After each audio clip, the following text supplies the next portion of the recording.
everybody, and welcome again to another edition of Your Life with Yolanda, where you will be empowered, you will be encouraged, and also you will be educated. And this is show number 10. I can't believe it. I'm super excited about it. And today's show is going to be a blessing to those of you who are going to watch this, those of you watching it now who are going to watch it later. I know that it's going to be a blessing for you. And I'm super, super excited today. But before we get started, listen, I want you to do me a favor. Please subscribe to my YouTube channel. Also, click the like button and share this with someone else because we want them to be encouraged and empowered and blessed as well when they view these shows and other moments with Yolanda that I do on this YouTube channel. So thanks again for tuning in today. So today is going to be an interesting topic. I believe that it's going to be one that will encourage you.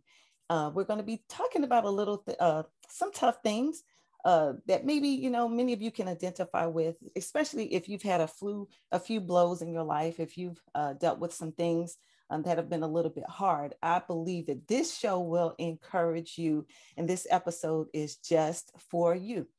But today I have two lovely ladies who are joining me on the panel to share and discuss today, two lovely guests. And I want to introduce them, their names to you, and then they're going to tell you just a little bit about themselves.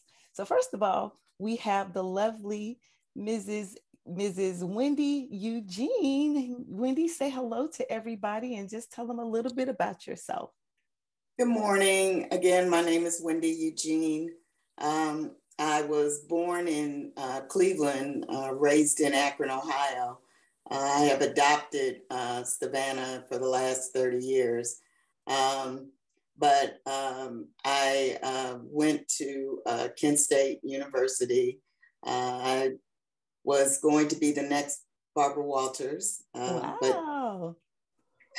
But instead, I went to ROTC and graduated and ended up being a Signal Corps officer and spent 14 years in the reserves. And after that, children, marriage, been married for 14 years. So I'm married for 33 years, sorry.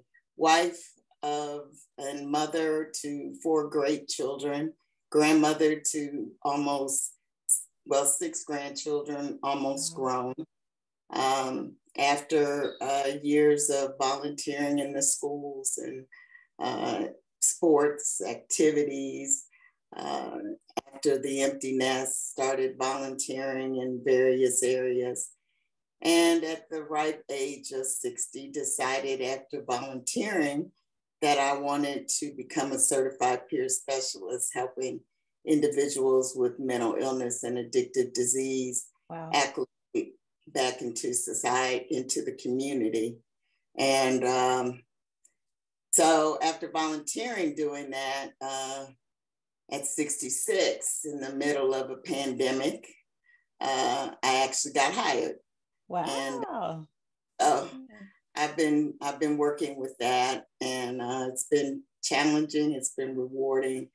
But, the saying is that, we make our plans, but God laughs, and has been a recurring theme in my life that I've made my plans and God laughs. So I thank God that he laughs because obviously his plans are bigger than mine. So I give him glory and honor, and just recently joined Kingdom Life, and that has so far been a blessing. So I appreciate the opportunity that you've given me, Pastor Yolanda, and I hope to be a blessing today. So thank you. That's as I often say, that's my story through the ups and downs, which hopefully we'll get into, but that's and I'm sticking to it. So thank you for allowing me. Thank you. We're sticking to it too, Wendy, and I'm so glad that you joined us today. And also we have the wonderful and the beautiful Angel Smith. Hey, Angel. Hello, and thank Hey. you so much for having me. Yes. Just to tell you a little bit about myself, I am born and raised in Hinesville, Georgia. Liberty County has been my home for many years. I graduated from Armstrong. At that time, it was Armstrong Atlantic State University, Yeah. political science major, and I was off to life. Again, my plans, just like Wendy said. And in the course of that, I did serve in the Air National Guard, several other ventures. But the things that I value most about myself is I am a believer of God. Yes. I am a daughter. Most importantly, I will say that I'm a mother of two beautiful, my heartbeats, Dallas and Skylar. And now I've recently added another layer to my life, and I am a gun violence prevention advocate. Wow. So that does keep me extremely busy. Yes. And I'm thankful for the opportunity to be able to serve in that capacity. Awesome. Beautiful, beautiful, beautiful. And it's interesting that both of you have that military background, and that's pretty cool that you guys share that. So thank you both for your service and what you've done for our country. I want to just lighten up the mood just a little bit, because I know we're going to talk about some serious things in a little bit, but I did want to ask you guys, just as a little icebreaker, something that most people would be surprised to know about you. Something that maybe you do, something that you like, a hobby or something. What would surprise folks to if they found that out about you, Angel? That's a good one. I think people would be surprised to know that I am extremely comical. I enjoy sitcoms, but most importantly, what I find most interesting is I watch crazy shows with Dallas all the time. We laugh and we have a great time. So I'm big on laughter, although at first people don't get that, but cool. Yeah. I love that. I love to laugh too. And because your sister and I, we laugh all the time. Oh yeah, for sure. Yes. So Wendy, what would we be surprised to know about you? Wow. That's a tough one. I hadn't really thought about it. I'm a closet thespian. I'm have been in a lot of community plays, and wow, that has always been a passion of mine.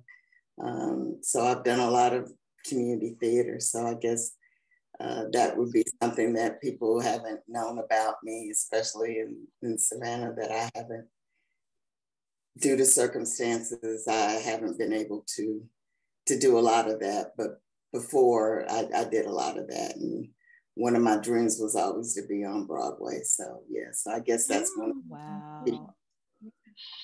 don't know about me. So yeah, that's so neat. I love that. I love that. I'll have to get some tips from you for some Broadway shows or something like that in the future, since folks are traveling a little bit more.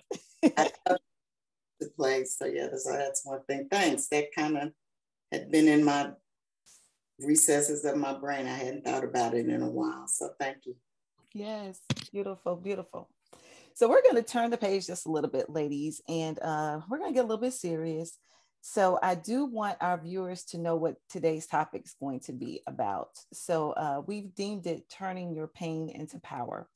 And I want to do this show because I really wanted to encourage others who are going to be listening to this, for whatever they're dealing with or have dealt with. And I know that, many folks have dealt with some things. Of course, your stories are a bit different, I'm sure. But I do want them to know a little bit about sort of your story, where you are now. You've introduced yourselves to our audience. But Angel, tell us a little bit about, you mentioned you're an advocate now for gun violence. Sort of take us back a little bit in your life and tell us what got you to that place, and a little bit about your story and how you are navigating now. Okay. So, after several years of courtship to my husband, we we married and we began our family. Everything was what we prayed for. You know, God had blessed us in so many different ways. My husband's career was thriving. We had a beautiful son. And we were just thankful and enjoying life. And we were on vacation in Orlando, Florida. We came back home. Savannah was home for him. And on vacation, my husband walked into a barber shop and his life was taken. And so everything about, you know, what I personally had prayed for and was just so thankful to God for that opportunity had shifted. And it shifted in a way that made me question almost everything around me. I never questioned God because I know that he doesn't make any mistakes. But what I did question was, you know, why me? How do I navigate this? What is life going to look like for me moving forward? What is life going to look like for my children? But most importantly, the biggest question I asked myself, because I realized quickly, you know, pain has a way of taking almost grief. It could take everything from you if you allow it. It could take your very identity because you're wrapped in the trauma of what you've experienced. So a question I asked myself was, out of everything that didn't remain, what were the things that I wanted to hold on to? You know, and it was in that moment that I knew, you know, I wasn't only living life for myself. You know, we live our life to be the salt of the earth. And I said, hey, I know I'm not the only person in the world that has gone through this. So I won't say quickly, it did take some time, but I gathered through faith and prayer. And I thank God for the prayers of the righteous and those that were around me. You know, it really lifted me because it was a very taxing time emotionally, spiritually. It was rough to live with the reality of what had taken place to my loved one and what, you know, how it really just dismantled our family. So when I asked myself, I said, what am I going to keep just for me? Wow. And through prayer, the Lord answered that. And he told me, you know, that my grace is sufficient. It's more than enough. Wow. And when I really grabbed a hold to that, I was able to really see that, yes, this has happened. And although I don't understand, I do know that I can be a pillar of hope, that I can take every traumatic lesson that came. I mean, because when I tell you, experiencing the traumatic loss of my husband, that was just what people knew. I'll say that. Sure. What people didn't know was all of the breakdown that took place in every aspect around me. No one knew those silent battles and the conflict and all of the drama is an understatement. It was just a time where I was tried on every side. Wow. And I knew that that happened for a reason. So instead of crumbling and folding, you know, I thank God for my mother that prayed for me because it really lifted me to know that there is a purpose behind this. And with that, I reached out, you know, I actually had several people from the Savannah area. They reached out and I got involved with Moms Demand Actions for Gun Sense in America, Every Town for Gun Safety. And with that, being in the presence of survivors that had survived such traumatic loss, it let me know that there is a lot of work to be done. You know, and so I've grabbed a hold of that, and it has given me hope to know that I can be an example for someone to see that, yes, it's hard and it hurts, and we will never stop hurting. But through the grace of God and the strength, we have hope, and that we can redefine our lives. And so that is what I have grabbed a hold to, asking myself, what do I want my life to look like moving forward? Wow. I'm literally in tears, just so moved by your story.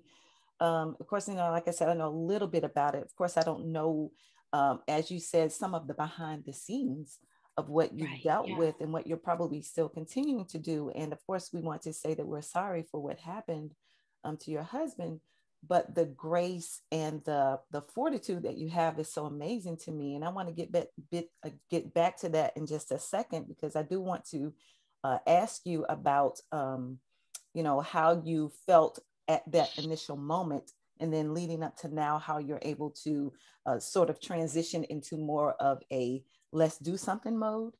So I'm going to get back to you on that. But wow, what a story. And just at a young age, what you have had to navigate your way through is just totally blowing to me. But your grace and how you're walking it out is also amazing. Wendy, I know that you have a story to tell as well.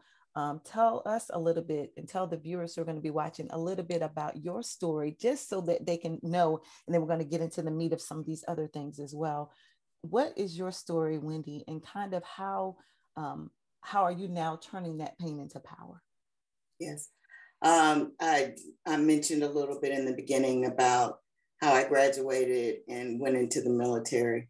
During that time, I did marry previously, and my ex-husband walked out on me. And at the time, we had 2 daughters, and he walked out. And so here I am left with 2 children. And I was living in Baton Rouge, Louisiana. And I thank God that I had a degree and I was able to take care of my 2 children. And we moved back to my home in Akron, where my parents were. And I had gotten a job, thank God, at my alma mater at Kent State. And that was a blessing. And, we were rebuilding our lives. And new job, new home, my parents were there. God is good. We were moving right along. And at that time, during that time, I met my husband, Kenneth. And, we were like, thank you, Lord, And then 2 months into our dating, I got a diagnosis of multiple sclerosis. Wow. And I'm like, oh, this is interesting. How do you tell, your new boyfriend, oh, by the way, I've just received a diagnosis that could, possibly change the course of our life. And at that time, quickly, this was back in the 80s. Yeah. So there were, they didn't have the treatments they have now. Yep. And at the time, Kenneth was in residency. And of course, he knew, what the outcome could be. And, I mentioned that God has a sense of humor. But this is what God had for me. Yeah. And we know that what God has for you is for you. Yeah. And I had someone that was going to church with me who, had made comments when we said we were getting married, why is he marrying you and you have MS? Wow. So, yeah. Ooh. So, yeah, right, exactly. But again, what God has for you is for you. So we married and, had 2 sons after that. And life was good. I wasn't having any effects of multiple sclerosis. And, we're moving right along and all is well. And we moved to Savannah. He took a position here with our kids. And it was a couple of years after we moved here that things just started to deteriorate, as MS does. You start to deteriorate. Yeah. And in 2002, I ended up in the power chair. Wow. So, you go from walking, being in community plays and doing all of the things, and suddenly, bam. Depression, obviously, set in, but I did, I did have Christ. We did have a church, we did have church family, strong faith, but, we do get depressed. And so I did get into counseling and, trying to work my way through that. Strong family support system. My kids were great. By that time, my older 2 children had, gone off to college and were doing, their thing, and they had moved. But my sons were still here. And that's when I started getting involved in volunteering with the mentally ill and addicted disease. I got involved in that. Wow. And while doing that, you know, somebody said, well, you need to apply for certified peer specialist. And I'm like, yeah. You know, I'm in a wheelchair. What can I do? Right. And, you know, we all know that depression, you know, is a spirit. Yes. And, you know, we have to overcome those spirits. Yeah. And, you know, I said, okay, I'm going to try. And then I got in, I did it. And I continued volunteering where I was. And it occurred to me that through all of this, I had a story to tell. Yes. And through that story, I can help other people. Absolutely. And I can let them know that, you know, I am more than MS. Yes. And that, you know, I'm in a wheelchair, but I am not the wheelchair. Come on. You know, my mind still works, much to my husband's chagrin sometimes, but, you know, my mind still works. And I can still, I thank God that, you know, my husband is supportive of me. My kids are supportive of me. I have income means. I have, you know, the means to have a handicap accessible vehicle that I go, that I can pay someone to assist me to do my job, that can drive for me, be with me during the day, that I, you know, can still work. And after I got my certified peer specialist, I was still volunteering. And, you know, I didn't want a full-time job. I wanted a part-time job. God blessed me with that. And like I said, in the middle of a pandemic, when nothing's going on, hey, God blessed me with a part-time job, doing what I was doing voluntarily to get paid to do it. How powerful is that? Working from home. Yeah. And, you know, I thank God, you know, that he's, no, I'm not happy all the time being in a wheelchair, but hey, you know, my story is not over. And God is still able to, you know, I still believe he's going to, he has healed me. I'm just waiting on the restoration. Yeah. And that he's still using me to be a blessing to others. And, you know, again, it's been hard, but I persevere, and I try to serve and try to be a blessing and use my story to encourage and help others that, you know, we are in a season, and let's do the work that we can do while we're where we are, waiting on God to finish his work that he has begun. Absolutely. And that's what I'm trying to do. So I have to say this, Wendy, and I'm like tearing up with you too, because this is personal for me, because you don't know this. And I don't know if you know it, Angel, but my mother had MS. So yeah, so I know the background and kind of, you know, that sort of thing. She wasn't able to be blessed to be here right now. So this is personal. This is a little personal to me too. So I knew there was a connection that you and I had, and I didn't know why. So now I understand. So I do understand the whole, you know, some of how that can play a part and change your life. So I just want to say that you're not alone in that, and that you are amazing in sharing your story to strengthen others who are fighting and dealing with this disease, and, you know, knowing that God still is using you, and he's going to have the victory, and you're going to have the victory. Yeah. So, you know, both of your stories are interesting. I know they're on two different sort of sides of the spectrum, right? But I know that the whole thing is this, you know, you're dealing with something tough. You're dealing with something unexpected. You didn't ask for it. You had other plans, right? And, you know, Angel, I mentioned that, you know, during this time when you know, heard the news about your husband, you know, you talked about maybe the initial reaction. Was it shock? Was it, I don't understand? You mentioned, you know, being angry a little bit and that sort of thing, or sort of saying, why me? How were you like able to sort of get to the place where, okay, I'm grieving, but I'm not going to stay in this this sort of mode of grief, I'm going to do something. Like, I know your support system, and we're going to talk about that a little bit too. But how are you able to say, sort of switch gears a little bit and deal with the shock, deal with the tragic event that happened, but then now sort of flip it and say, okay, we're going to do something about this? What did you do? Right.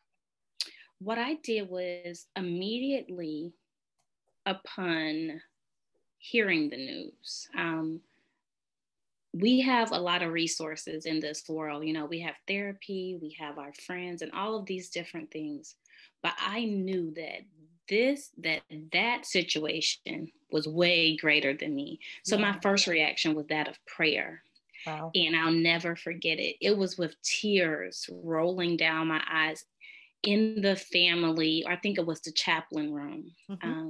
Pastor Roberson was not there at that time. It was me and my, actually he was, and my Lady Frazier. We were there, and I just spoke to God. I literally did. And I promised the Lord that if he helped me through it, that I will tell of his goodness, and that I would allow my life to be a light for someone. So after doing that, it wasn't immediate.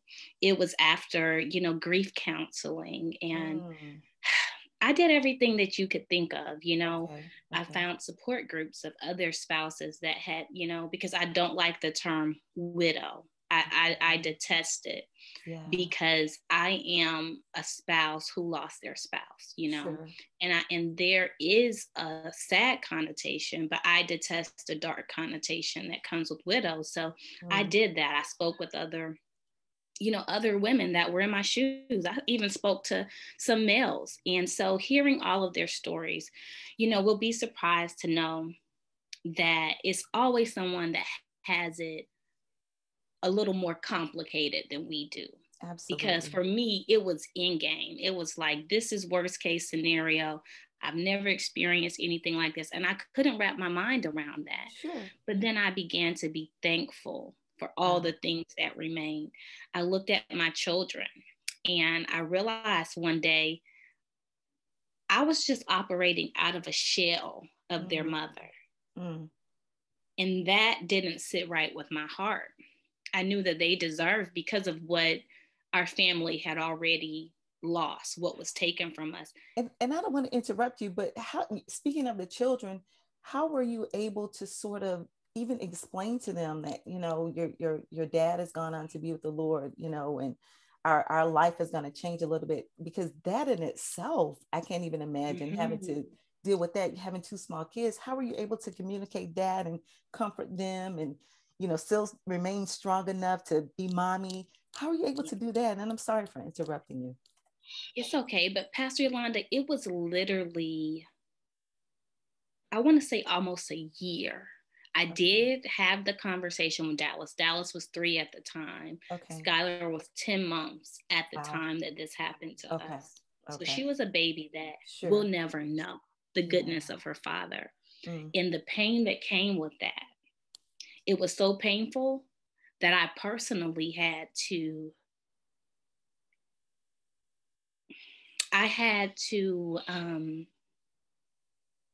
it was a silent prayer that I just gained strength.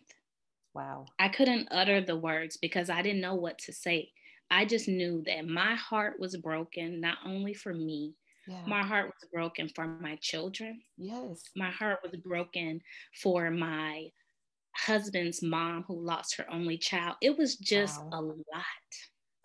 So what I did was, in time, I still had to figure everything out.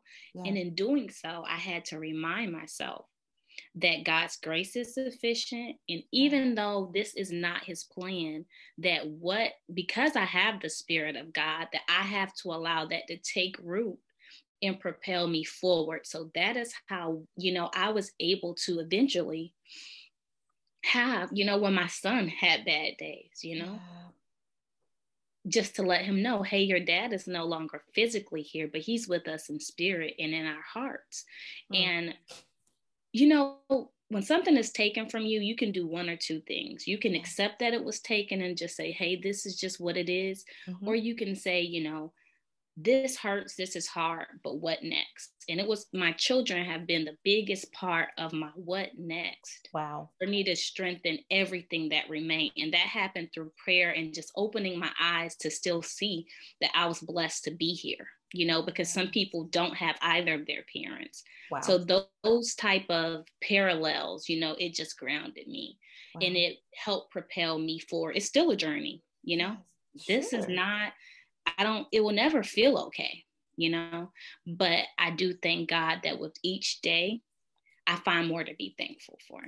So. Oh my goodness. So powerful. I just, you know, words can't even sort of describe what I just can't even imagine. But for you to be able to, you know, because a lot of folks deal with a lot of stuff. They deal with tragedies, they deal with stuff, Wendy. And they really turn away from God and turn away from their faith at that time because of the hardship, the grief, the misunderstanding, the why me. You know, many people turn away from God at that time. They don't turn to him, they run from him. So being that you guys both did that and you really sort of amped up the fire of your faith and turned to him is really an encouragement to someone who's going to be watching this, because wow, that's a lot, I'm sure, you know. You know, and Wendy, you know, having a new marriage, you know, dating, having a new marriage, at that time, then finding out you're having this diagnosis and that life changes, you know, may change a little bit from what you were used to.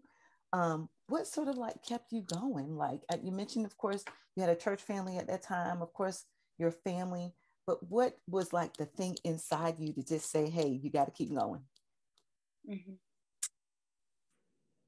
I think like with Angel, my kids. Were they younger at that time, Wendy? Jeff, well, there's, I have two sets, obviously. Sure. Because there's 10 years between Jeff and Kim, and 13 between Tracy and Michael. Gotcha. So I sent Tracy to college and Michael to kindergarten, and that was devastating. Oh my gosh. I have got to be insane. But so Jeff and Michael were a lot younger. But when I did get into the wheelchair, the girls were in Memphis. And Jeffrey and Michael, you know, I have to thank God that I didn't get into the wheelchair until they were like in middle school. Okay. Was able, you know, they had all gotten through, but it was them. I mean, it was like, I can't quit. Yeah. Exactly. No, it's like I can't. I mean, well, I take that back. Yes, I could. Okay. Yeah. I could. I could decide and say, I'm done. I don't know what it is. I can't put a finger on it. I can't tell you. I don't know. I do remember when I did receive the diagnosis, I said in my spirit and out loud, I'm going to be okay. Yeah. I don't know where, obviously it must have been the Holy Spirit, because, you know, I don't know, but all I can say is that for whatever God put inside of me, I just said, I got kids. I've got to keep going. I've got a husband. I have kids. And for whatever, like I said, I cannot put a label, a name. You know, one of the things I did, like Angel reference, you know, you don't like the term widow. I don't like the term disabled. I don't like the term handicap. You know, people say you have MS. I say, no, I was diagnosed with MS. Oh, that's so good. You know, I don't take it upon myself. It's that I have to go on. Wow. I don't know, you know, yes, do not put me up here. Yeah. You know, I have my moments. I do question. I do want things to be different. I don't want this to be the end of my story. Yeah. But for whatever it is inside of me, I can't quit. I couldn't quit on my kids. I didn't want them to remember me as the person that gave up, you know, that said, I'm done. I needed to be here for them to see the end of their life, you know, not their life, but, you know, see them progress. And you know, now, you know, our oldest son is a physician. The youngest, he's in Philadelphia. He's a pediatrician. Our younger son is, you know, in San Francisco. He's an executive recruiter. You know, our daughters are in Memphis. One's a teacher, one's a caregiver. Wow. So, you know, I couldn't. I just had to keep going. So I can't give you the magic formula. It was just whatever God, you know, we are fearfully and wonderfully made. So whatever it was he put inside of me, it just was that you can't quit. Yes. Right. Wow, so you both are amazing. I'm being encouraged myself just listening to you. What would you both say the sort of events have taught you? What have you learned about yourself now that you didn't know prior to the things that have happened? What's different? Well, I know things are different, but what have you learned about yourself now that you didn't know then? Didn't know then. Personally have learned that, just as, you know, Wendy was saying, we don't really know what's inside of us until it's tried, you know, until we're presented with these opportunities where we do have to make a choice. And looking back on that, I just see that, you know, my mom teases and says I've always been feisty or this or that, but I've seen that determination inside of me. I've seen it manifest in so many different ways, and it's caused me to be more kind to myself. You know how we're like hard on ourselves? Yes. It's caused me the grace that has been extended to others. I extend myself grace because I don't always have good days, just like Wendy said, but I've just embraced every lesson. So I'm way more kind to myself now. Awesome. What about you, Wendy?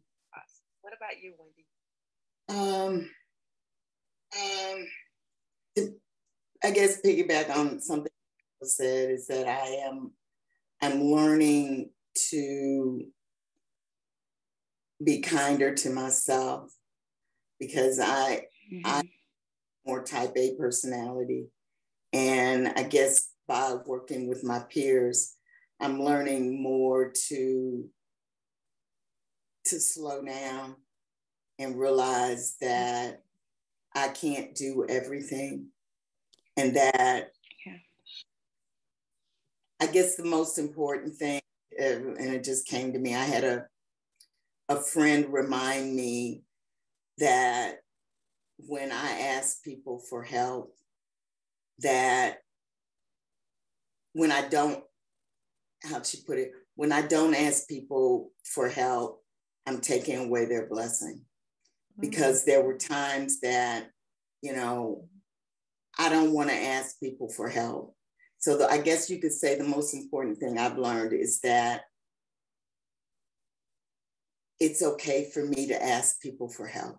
Yeah. And when I do that, they are okay with that and they want to help.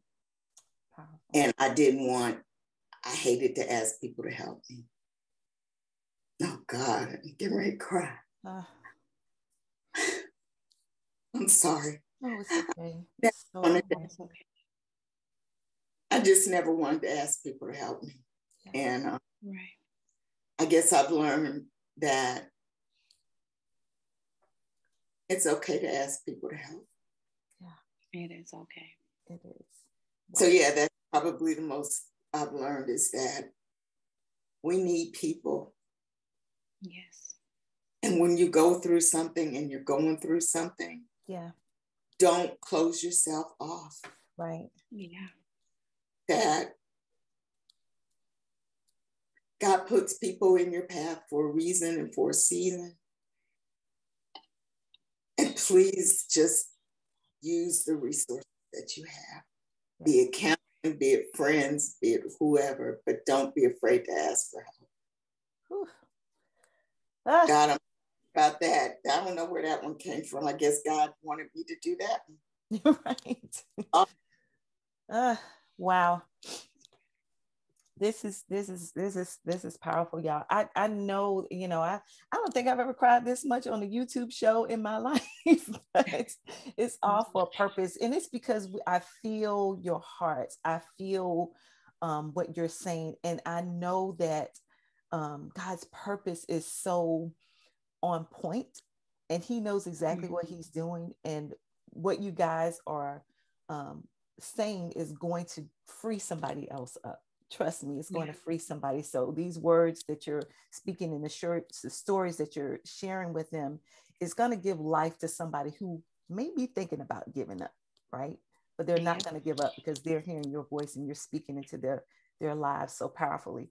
So I do want to end on and there's so much that I could ask, and I don't want to push it too far, but I do want to end on a note of encouragement for others.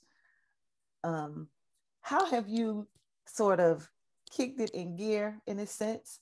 And you're like, okay, I've dealt with this, I'm dealing with this, but I'm about to kick some butt. I'm about to put it in gear, and I'm going to do something. I'm going to rise up from where I am spiritually. I'm going to rise up from where I am emotionally, mentally. Of course, we talked about resources out there, getting help, connecting with others, support groups, family, church, your faith. But how would you encourage somebody who's watching this to say, okay, you may be dealing with something, but let me tell you how you get up from where you are and turn that pain into power now? How are you able to do that, Angel? I would say, you know, outside of what we've already said, self-awareness is what did it for me. You know, when I became more aware of myself and being honest with myself and where I was, that ignited something in me, because when you become self-aware, then it becomes, okay, well, I'm aware of this, what next? And so I'd say to someone, embrace your what next. Don't look at what's right now, because sometimes our feelings are fluid and they're bound to change. You know, when we ask ourselves what next, that's going to give us a blueprint, you know. And no, you're going to make mistakes. It's okay. But be kind to yourself at every juncture. On that morning that you don't feel well, it's okay to not feel well. And it is okay to embrace the help. You know, I always heard it takes a village to raise a child. I always thought my village was going to be my husband and I. My village looks totally different than I ever imagined. That hurt my heart, but now it makes my heart smile. So I would encourage someone to be honest with yourself, pray for strength, and take it day by day, because it will get better. Beautiful, beautiful. And Wendy, what would you say? What would your words of encouragement be to those who are looking to just keep going? Kind of what I tell my peers. It's like, you can't change what has happened in your past, but you can recognize that you are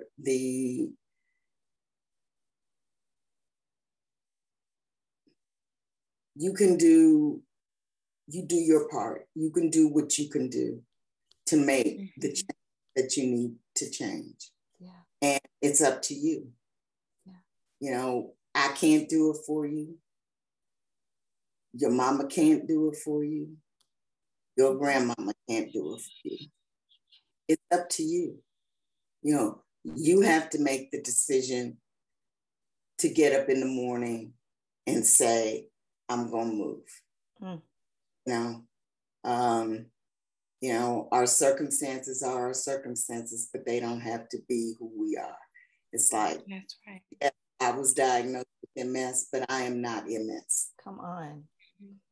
I, you know, I made a decision that I wasn't going to let MS rule me. I made a decision that I wasn't going to stay in the bed. Yes. I made a decision that, I'm going to do what I can do, and I'm going to let God do the rest. I'm going to eat properly.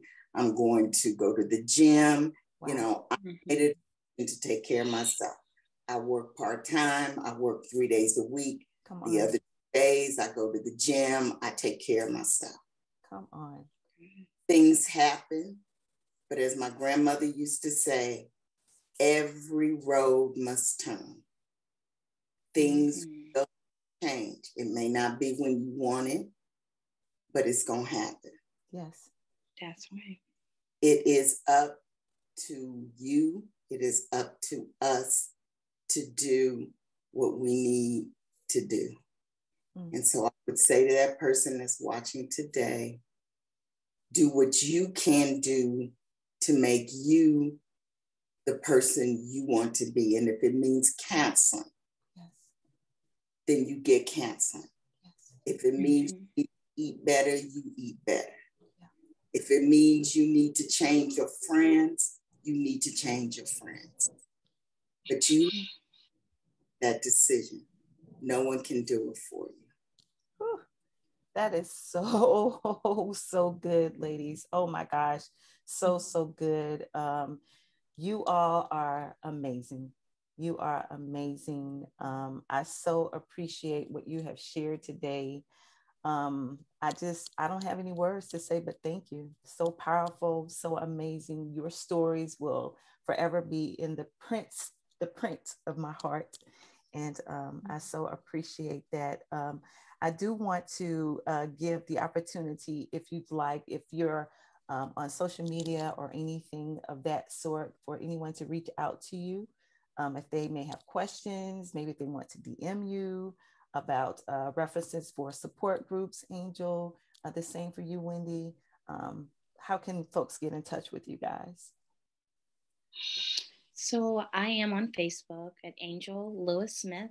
And if anyone needs any encouragement, if you want to stay connected with me, I'd be more than glad to, share in any way that I can. You can reach me via email at angelsmith8961@gmail.com. Awesome. And what about you, Wendy?